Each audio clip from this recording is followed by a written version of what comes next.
मैं कौन हूँ, कहाँ से आया हूँ और मुझे कहाँ जाना है। आज इस विषय पर हम आपसे बात करेंगे।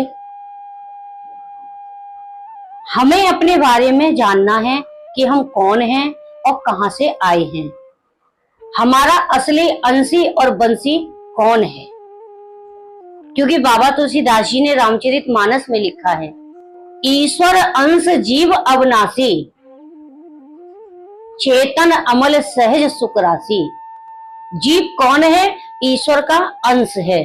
तो हम जितने भी प्राणी हैं, जितने भी जीव हैं संसार में, वो सभी ईश्वर के अंशी हैं। तो हमारा बंशी कौन हुआ?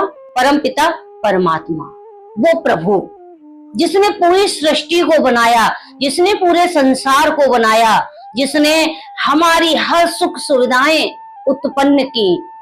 तो हमारा अंशी और बंशी कौन है? वो पारब्रह्म परमात्मा। लेकिन हम उस परमात्मा को भूल जाते हैं और इस संसार की माया में इतने लिपायमान हो जाते हैं, इतने लिप्त हो जाते हैं कि हम अपने वास्तविक रूप को भूल जाते हैं कि हम कौन हैं, हम कहां से आए हैं और हमें जाना कहां है, हमारा लक्ष्य क्या है। हमारा लक्ष्य उस पारब्रह्म परमात्मा को प्राप्त करना, उस शक्ति को प्राप्त करना, अपने जीवन का कल्याण करना।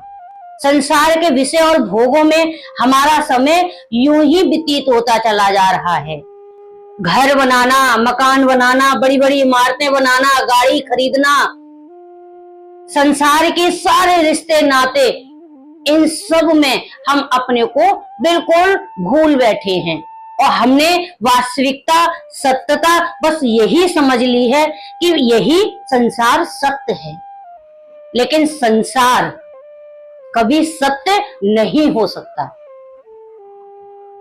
संसार में हर चीज नश्वर है, हर चीज परिवर्तनशील है।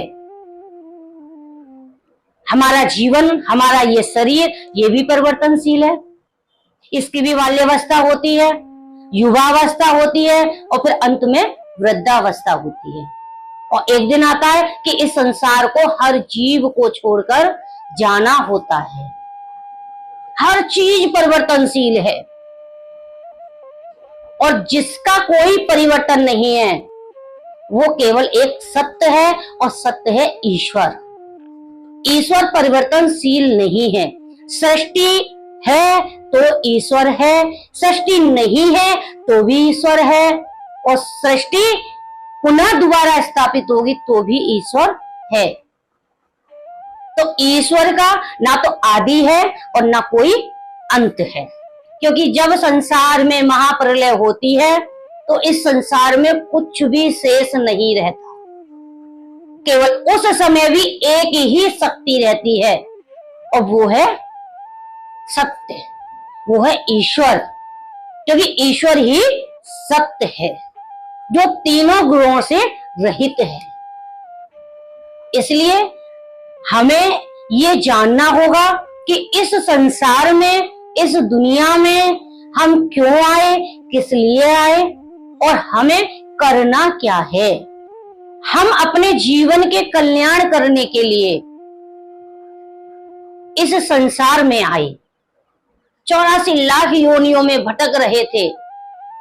उस समय हम प्रभु से प्रार्थना कर रहे थे, हे प्रभु एक बार हमें मानव का जीवन दे दो।